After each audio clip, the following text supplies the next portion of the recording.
अपने मिथिला संस्कार पर स्वागत करै छी। दोसर भाग के चारिम दिन के कथा द रहल है पतिव्रता के। देखियो पतिव्रता स्त्री जे चाहथिन से क लेथिन।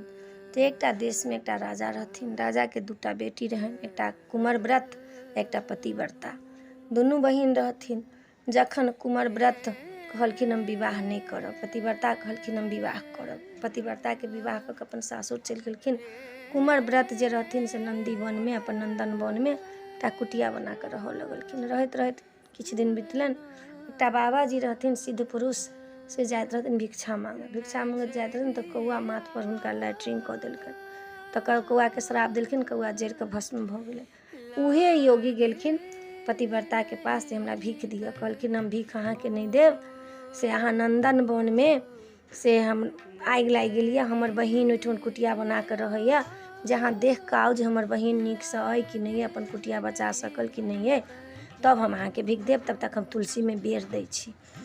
तो कहलखिन कि जाए हमरा अहाँ कहै छी बात, हम सिद्ध पुरुष छी। कहलखिन हम कौआ नहीं छी जे अहाँ के लैट्रिन कऽ देलक तऽ अहाँ श्राप दऽ देबै जे जीर जायब।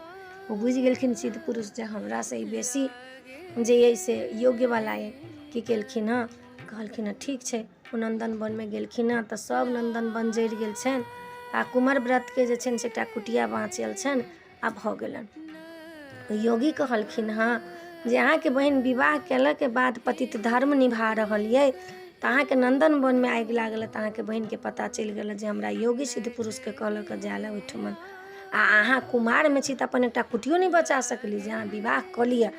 आइ अहाँ के हम कहि रहल छी, जाय काल्हि सुबह जे पुरुष पर अहाँ के नजर पड़ि जायत ओकरे से विवाह कऽ लेब। इहो भागवते के कथा ये, ई पतिव्रता के सेहो भागवते के कथा ये।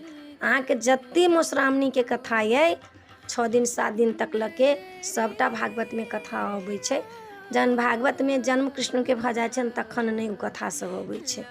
बुझलिए की केलखिन हँ, कहि देलखिन योगी गेलखिन ओहिठाम हुनका भीख दऽ देलखिन। कहलखिन हमर बहिन ठीक छै, तऽ कहलखिन हाँ ठीक छै। तऽ हुनकर कुटिया जरि गेल।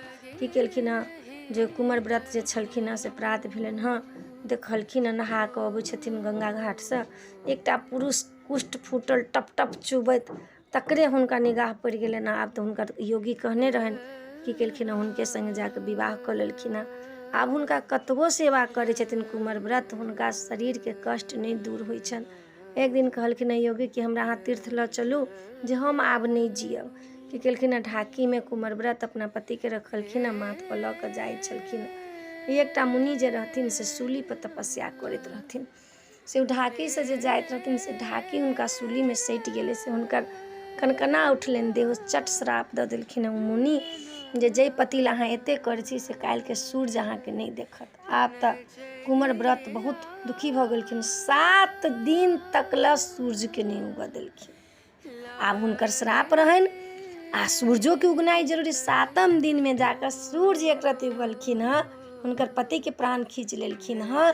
हाहाकार मच गेलै। तऽ हुनकर श्राप रहनि तऽ श्रापो के मान राखऽ के चाही नहीं, तऽ श्राप के मान रखलखिन हँ। तुरंत हुनकर पति के प्राण फेर सूर्य के नहीं उगऽ देलखिन हँ।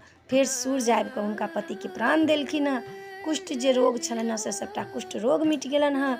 आ हुनका पति के देलखिन हँ जे कुंवर, सुंदर कुंवर भऽ गेलखिन हँ, राजकुमार राजा भऽ गेलखिन हँ। कुंवर व्रत पतिव्रता में हुनका नाम आबि गेलनि, जेना सीता, अनसुईया सब जे छथिन से पतिव्रता, सती बिहुला, यही में सती जे छथिन से सती के नाम सेहो अबै छनि पतिव्रता में। पतिव्रत जे करैया ओकरा से देवतो डेराइया, देवतो डेराइया जे कहीं हमरा श्राप नहीं दऽ देत। पतिव्रता सावित्री ई सब छथिन पतिव्रता में, इतिहास में नाम हिनकर सबके आबि गेल।